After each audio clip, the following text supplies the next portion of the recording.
மூன்று குலம் மக்களும் பட்டிடும் மூத்த தமிழ் தலைவரானவர் முக்குளத்து காவலரும் அவரம்மா. முக்குளத்து காவலரும் அவரம்மா. மூவேந்தர் வழிமுறை வகுத்து வந்தார் பாரம்மா பாரம்மா.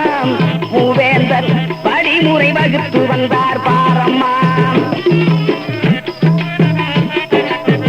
கண்ணியம்மை மொழியில் பேசுவார், எண்ணியதை மண்ணிலும் பதிப்பார், மண்ணுலகன் போற்றும் மனிதர்